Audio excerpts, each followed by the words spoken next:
મગફળીના પાકમાં સફેદ મૂંડા આવવાથી ખેડૂતોની મુશ્કેલીમાં વધારો.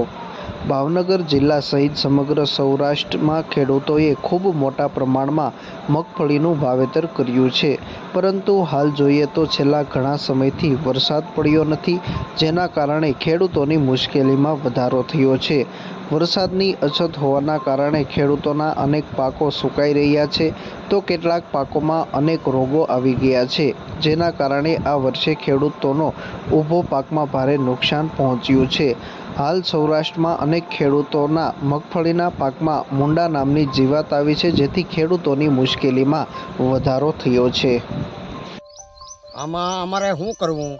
આમાં તો મેં 15 વીઘાની સિંગ કરી, પણ આમાં લાગટ નીકળ્યો, મૂંડો આવી ગયો. એમાં પાછો વરસાદ થતો નહીં.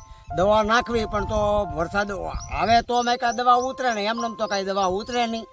આવા લાગઠ જ મૂંડા આવી ગયા. દવા આમનો આ ખોળો એટલે આમનો મૂંડા આવે નીકળ્યા. દવો આવા મૂંડા આવી ગયા જમીનમાં. આમાં શું થાય? લાગઠ મૂંડા આવી ગયા. એક તો હું ફાર્મે વાવું છું ને આવો લાગઠ મૂંડો આવી ગયો. એમાં પાછો વરસાદ થતો નથી. મારા ઘણી આવા મૂંડાની દવા નાખવી પડે. વરસાદ આપીએ તો પીત આપીએ તો મેં કાંઈ દવા ઉતરે, નકર તો કાંઈ આમાં થાય નહીં. મગફળીના પાકમાં સફેદ મૂંડા આવવાની સમસ્યા છેલ્લા કેટલાક વર્ષોમાં ખેડૂતો માટે મોટું નુકસાન કરતી સમસ્યા છે. ખાસ કરીને ભાવનગર, અમરેલી, જૂનાગઢ, બોટાદ, સમગ્ર સૌરાષ્ટ્રના અન્ય મગફળી ઉગાડતા વિસ્તારોમાં આ સમસ્યા વધારે જોવા મળે છે. સફેદ મૂંડા થવાના કારણે છોડની વૃદ્ધિ અટકવા લાગે છે અને ઉત્પાદન ઉપર સીધી તેની અસર થતી હોય છે. આ રોગનો પ્રકોપ જો સમયસર કાબૂમાં ન લેવામાં આવે તો મગફળીનો પાક નિષ્ફળ પણ જતો હોય છે. મગફળીના પાકમાં સફેદ મૂંડા આવવાથી ખેડૂતો પરેશાન થયા છે. આ વર્ષે સૌરાષ્ટ્રમાં 15 લાખ હેક્ટર કરતાં પણ વધુ વિસ્તારમાં મગફળીનું વાવેતર થયું છે. મગફળીમાં સફેદ ઘેણ મૂંડા દેખાતા ખેડૂતો લાચાર બન્યા છે.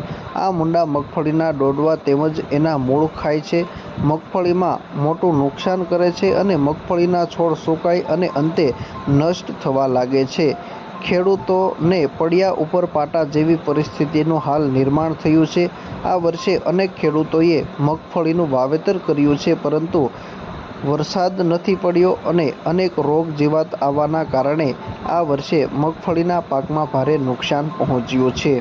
હાલ જોઈએ તો મૂંડાની દરેક અવસ્થાઓ જોવા મળે છે, જેમાં કોશેટા, બચ્ચા અને પુખ્ત મૂંડા આ તમામ મગફળીના છોડને તંતુમૂળ તેમજ ડોડવા ખાઈને ભારે નુકસાન પહોંચાડે છે.